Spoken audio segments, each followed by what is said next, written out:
Okay, problem number one. So guys, this is about compound interest. So isusulat lang natin. Compound interest. Okay. So a man expects to receive 20,000 pesos in 10 years. How much is the money worth now considering interest at 6% compounded quarterly? A. 11,025.25 pesos, B. 17,567.95 pesos, C. 15,678.45 pesos, or D. 12,698.68 pesos. Okay? So, ang future worth in a compound interest, ayan ha. So, I nai-express sa, okay? So, F is equals to P, and then 1 plus I then to the power of n. So itong P na to is your present worth or principal. Okay? Present worth or principal. Tsaka yung I is your effective interest per compounding period. So ito yung effective interest per compounding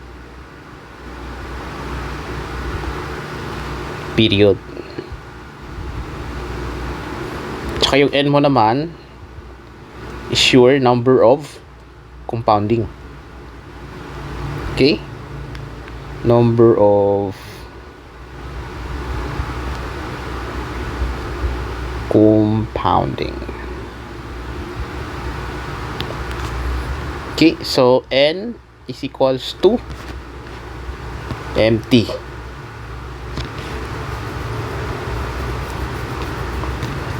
So itong M na to is your compounding period. Like for example, monthly is equals to 12.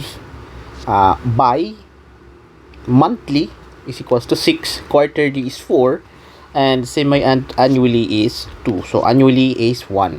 So dito sa question natin is quarterly yung ginamit.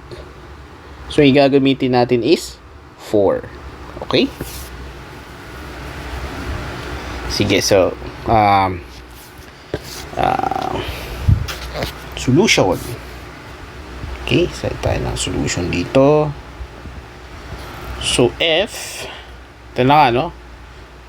Equals to P plus I to the power of N. Okay? So, 20,000 is equals to P 1 plus 6%. 6% over 4 kasi quarterly. Ito yun, quarterly, kaya 4. And then, to the power of, yung N mo is MT. No? So, M is 10. At saka yung T is 4. Okay?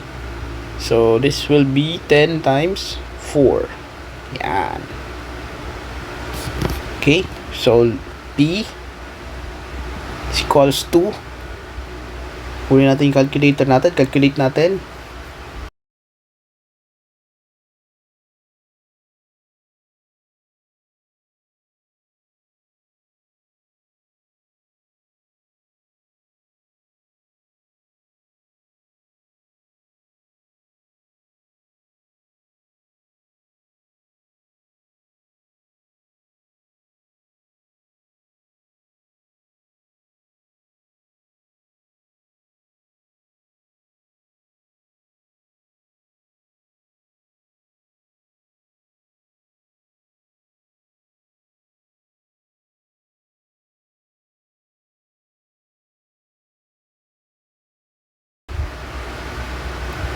So, yung answer mo dito ay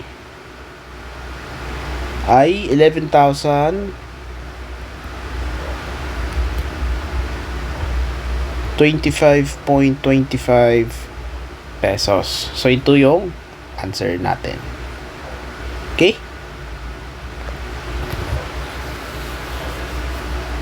Again, isusulat lang natin yung M. Yung M natin is your compounding period. So, compounding period. Para di nyo makalimutan. Ililista ko na rito. So, yung monthly,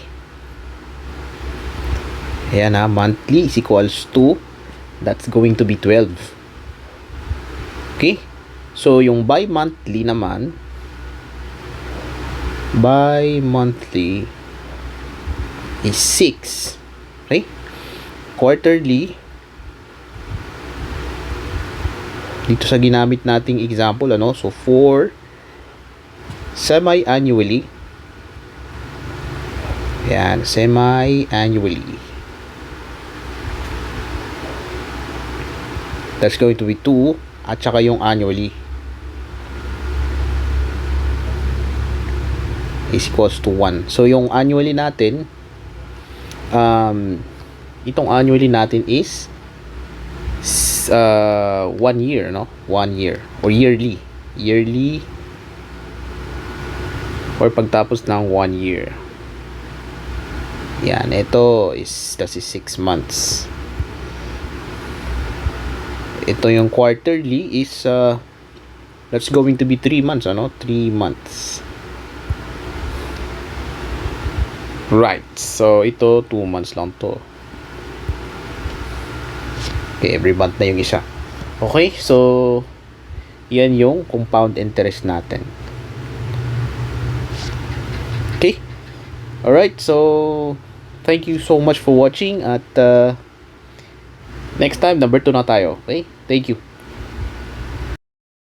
Okay, guys, second problem na tayo, So, ito yung problem natin is 2,000 kilograms of steel containing 8% nickel is to be made by mixing a steel containing 14% nickel with another steel containing 6% nickel. Nako, medyo,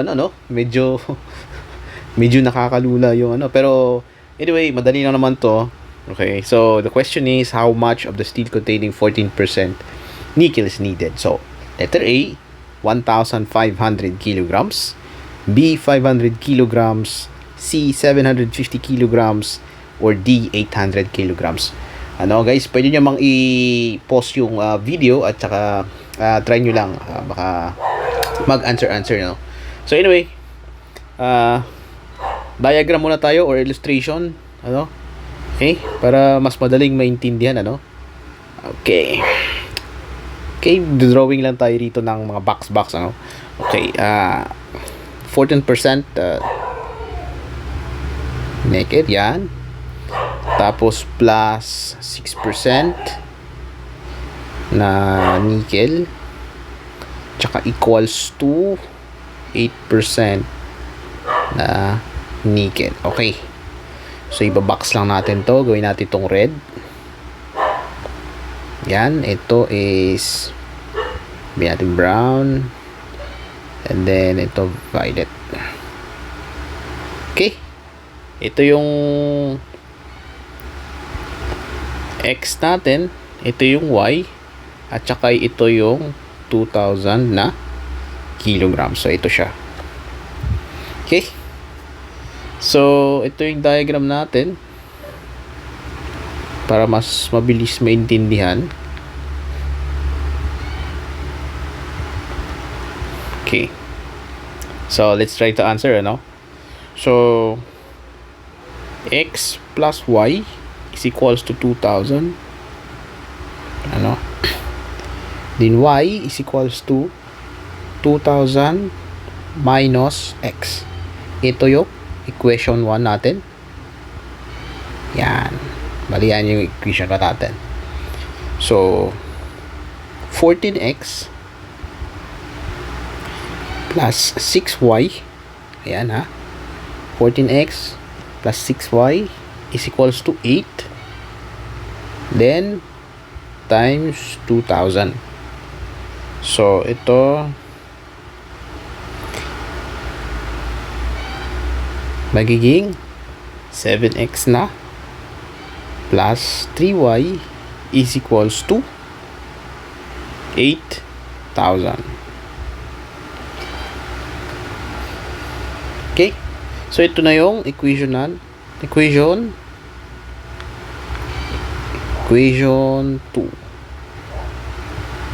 Okay? Ito nga pala guys, nag-divide lang tayo ng 2 rito. 2 tsaka 2, no? So, kaya naging 7, 3 at 8,000. So, ito, 7, 6 divided by 2, naging 3, tsaka 16,000 to eh. Divided by 2 to, naging 8,000 na lang. Okay. So, balik tayo rito. Sa substitute lang natin. Okay, isa-substitute natin yung y into equation 1 to equation 2. Okay? Sasab lang natin yung equation 1 to equation 2. Okay? So, 7x plus 3 times 2,000 minus x is equals to 8,000. So, yung x natin, kukumpute lang natin sa calculator para mas madali.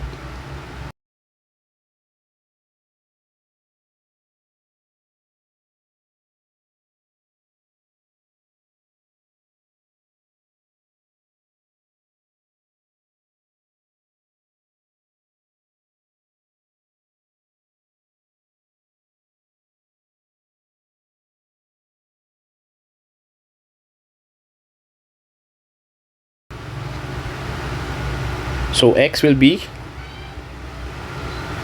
500 kilograms. Ito yung answer natin. Okay? So, answer dito is letter B.